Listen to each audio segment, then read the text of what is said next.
My first question is, please tell us a little bit about yourself and your journey to start Collectively. Okay. Well, my name is Julie Radlauer Dorfler, and I'm a licensed mental health counselor and a doctor of public health. I've been working in the mental health space, mostly the children's mental health space, for the past 25 or so plus years. And I really enjoy working within systems. So kind of larger population level work as opposed to individual client work. Mostly in the mental health space. I have 3 teenage boys who have really kind of informed my work. In terms of the work that I do, I started off in community mental health and nonprofit, and then I worked for government for a little while and back into nonprofit, and eventually started a consulting business, which evolved into Collectively, which I started a couple of years ago now. And the work that I do collectively is really about recognizing that we need these formal systems in our lives, whether it's the child welfare system, the probation system, the education system, and though also those systems are not the end all be all. And so we collectively need to solve our challenges and work with the right people and the right players to make sure that people's needs get met and not just rely on all the formal systems. So a lot of the work that I do is around kind of the social aspects of our lives and how the social aspects of our lives can impact our happiness, our security, our mental health, our physical health, and so how we need to kind of harness those. Yes, absolutely. And I know you just touched on this a little bit, but would you like to elaborate on what Collectively does and what it offers? Sure. So because I work in, straddle both the formal systems as well as informal, Collectively does a lot of work with systems. So I do a lot of training, coaching, technical assistance with people that work in systems. At the larger population level. So that might look like doing research and evaluation on a grant. That might look like doing focus groups or stakeholder interviews, and then using that information to inform the development of a strategic plan. That might look like, doing focus group with families or with youth and finding out what their needs are, and then using that information to create a program or an activity. I do a lot of work, usually using research, whether it's original research that I conduct or other people's research, and use that to educate the masses. So a big part of what I'm doing now, I kind of mentioned the social influences, is focusing on social connections, social support, social capital, social media, and social inclusion, and then using data to educate people. Whether it's children or their parents or people that work within systems or, educators, about how they can incorporate this information into their everyday lives or everyday practices or everyday educations or everyday grants or whatever it is that they do. So that's one piece, is this kind of this formal aspect of, research, training, coaching, presentations. I do a lot of public speaking. On specific topics that, again, reaching the masses with information. We do a lot of work on social media, sharing information and messages and knowledge and research through social media in ways that hopefully speaks to the people at large, not just professionals, but just me and you and anybody else who's struggling. So we have a pretty online platform for those purposes as well. And then writing. I do a lot of writing for whether it's creating materials like curriculum or book chapter or blog posts or kind of influencer in that way, in terms of getting information out for people to read. So I think those mainly the main areas. And then in each of those aspects, we use different models and different processes and practices and evidence informs initiatives. Okay. And I know you just mentioned educating the masses, and I saw that you did a podcast on race and understanding privilege. So I was wondering what you learned from this and how these issues impact mental health, and what do you think we should do as a society to make everyone aware of these issues, and how can we make communities a more just place for everyone? That's a great question. So, working in public health, there's a large focus on what we call inequities, right, or disparities. And so all systems have them because systems were designed that way. And so, the behavioral health system is no different. So, white people who are struggling with their mental health seek treatment.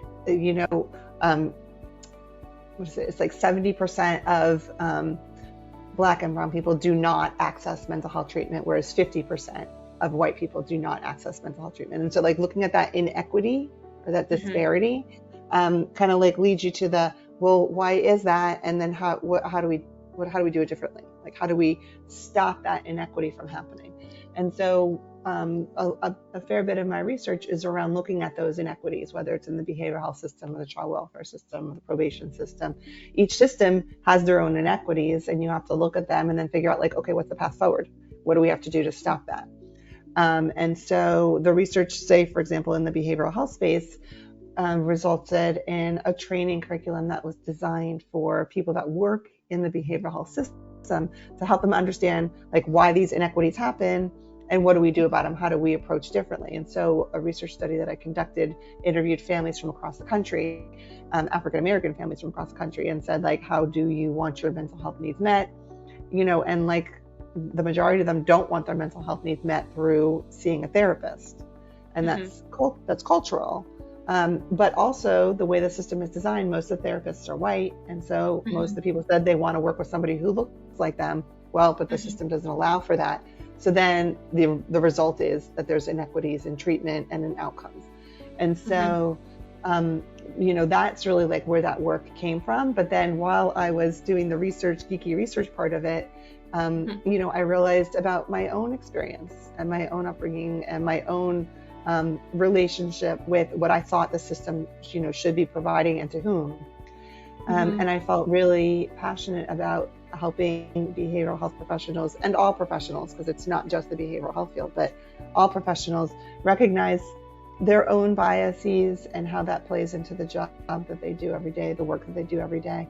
For me, I was so grateful to have a friend, my co-conspirator on that project, who was willing to have just like honest conversations around race and racism. And I learned a lot from him. Like, I just kind of took it as like this, let me learn in a public way about, how I could do things differently or do things better.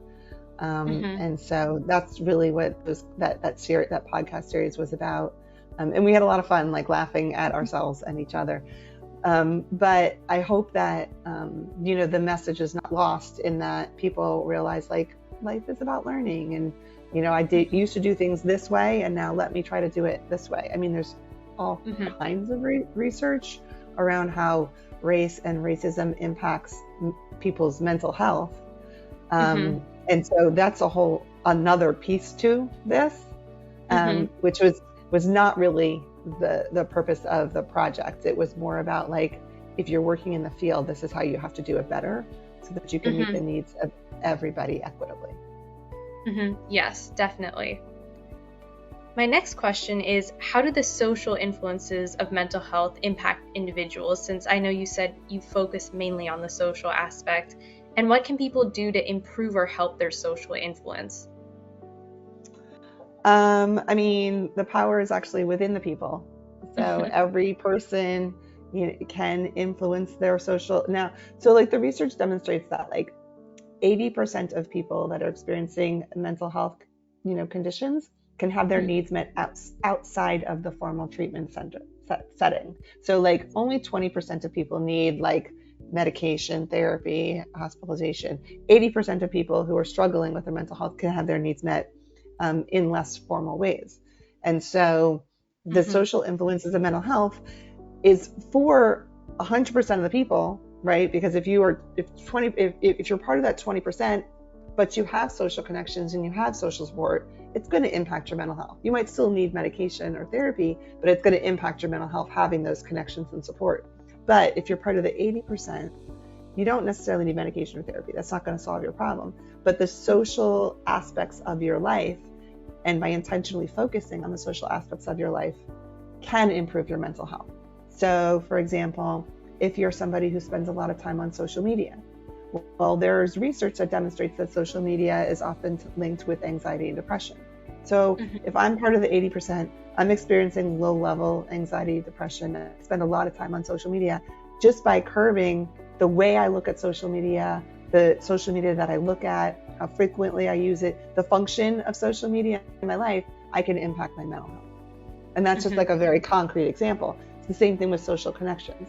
If I'm isolating myself and not spending a lot of time with people, there's research that demonstrates so that the greater social connections you have in your life, the happier we are.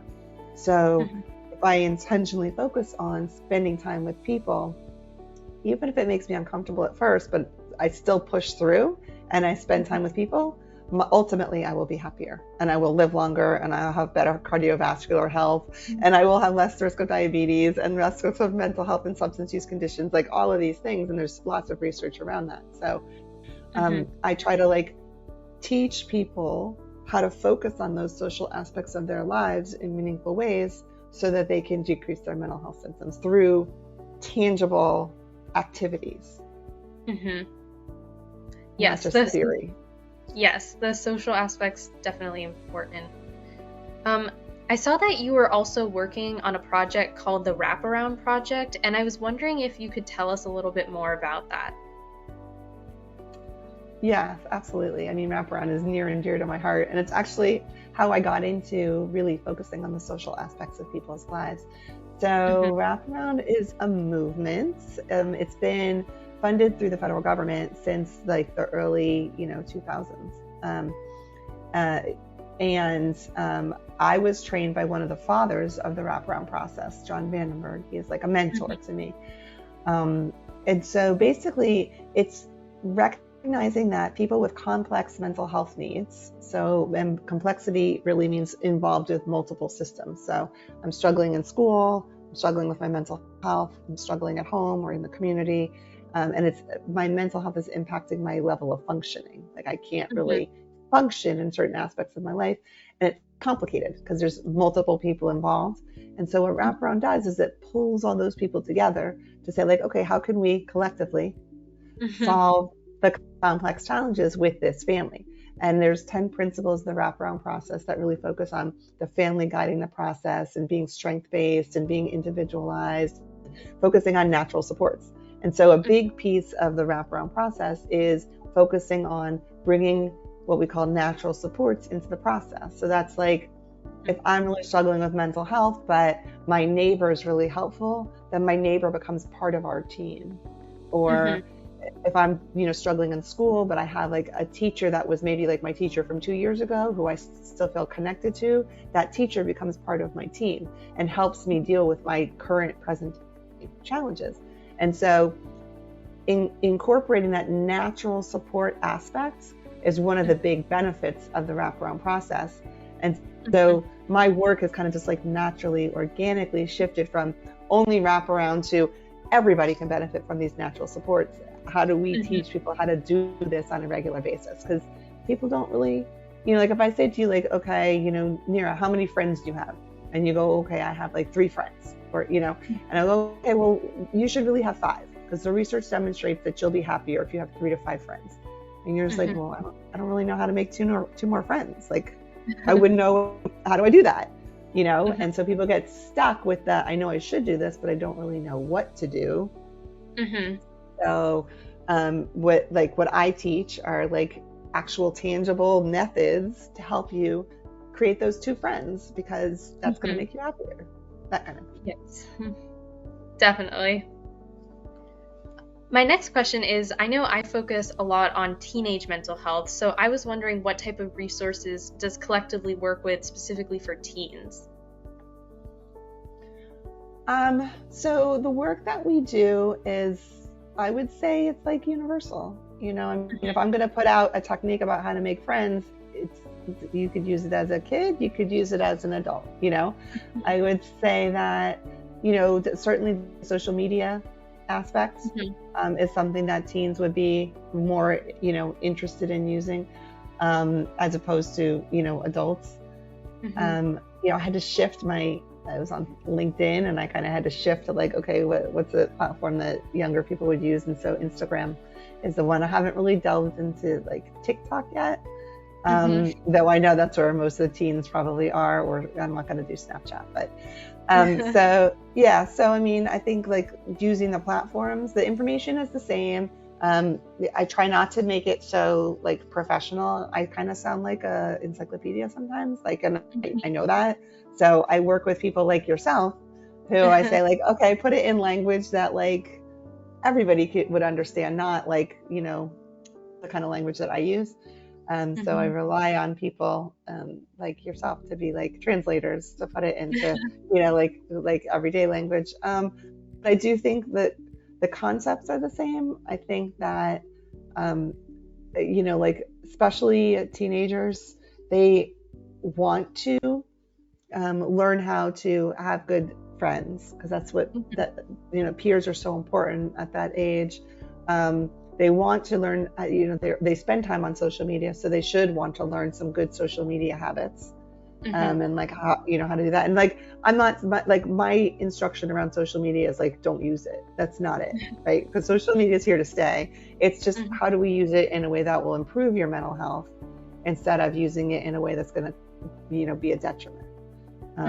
So I feel like I really always try to engage, I call them the end user. So that's like, if the people I'm trying to reach are teens, I try to engage teens in the process, whether that's through, stakeholder interviews or focus groups or surveys or whatever. I try to like get the voice of the person that I'm trying to impact in part of the process. Like when I was trying to understand why African American families why there's a disparity in treatment uptake, like in terms of people choosing to use services. That's what uptake means. I interviewed African Americans from across the country. Like, so I want their voice to help guide the process. It's not just like me going like, oh, well, I think this is the reason, because what do I know? So I think that, in order to impact teen mental health, I would have to have teens involved in the process. Yes, definitely. And my last question is, are there any other topics or issues you'd like to discuss or tell us about that you've encountered in your organizations to help teens with their mental and emotional well-being? I think that a lot of adults are telling teens what they should and shouldn't do. And I think that we have that backwards. I think that we should be listening to teens and asking them, what's working for them and what's not working for them. And so, I'm working on a couple of projects right now where it's like, I really want it to be driven by teen voice. Like I'll go and do the research, but at the end of the day, like my research is only what somebody who did a research study says. It doesn't really like speak to the here and now. I feel like we're in a very times are changing very quickly. We call that a volatile climate, but it's not necessarily volatile. It's just times are changing very quickly. And I think that it's important that, like most research studies take years to conduct. So by the time the study is finished, like the information's already antiquated. Yeah, it's old. And so that's not helpful. So we need to, I honestly believe that teens these days are experiencing greater mental health challenges than in the past. Now, we don't know if that's because, one, we all just went through COVID, which was a whole thing, right? Or also, though, people are talking about mental health more. So maybe that's the reason that people are saying it more. Or people have more access to sharing information through social media. So problems that we might never have heard of before, now everybody's able to find out in just a minute. right? There's Mhm. lots of reasons why we know that we're experiencing a global mental health crisis, Mhm. right? And it's not necessarily that things are so much worse right now. Things are Mhm. difficult now. We've got climate change. We've had, recovery from COVID. That is the gift that keeps on giving. Mhm. We've had political unrest Mhm. globally, not just in the Mhm. U.S., but there's global political, unrest, and we hear about it all the time. Mhm. There's 24-hour news stations that are constantly spurting out negative news. There's a lot of reasons that things are, people are struggling, right, these Mhm. days. But I also see so much hope from teens. I see teens like taking matters into their own hands in terms of like saying like, I don't want to work, 80-hour work week. Like that. I Mhm. don't want to work. I don't want to work that. I want to have work-life balance. Mhm. And I see teens talking to each other about mental health. I have teenagers, and like honestly, they put their phone down more than they used to. There was a time when they were really like on their phone all the time, and now they leave the house without it sometimes, and it's like I still walk around with my phone all the time, Mhm. and they are putting it down. So I see Mhm. the shift, but I think that my biggest message for teens is like, I can't solve this problem for you. I can share tools with you, but ultimately it comes down to you. Mhm. You're going to have to solve this problem for yourself, and you're going to have to solve this problem for your peers. Mhm. And that's where the social influences come in. Like, you don't have to be a trained, licensed mental health professional to help the person next to you when they're struggling with their mental health.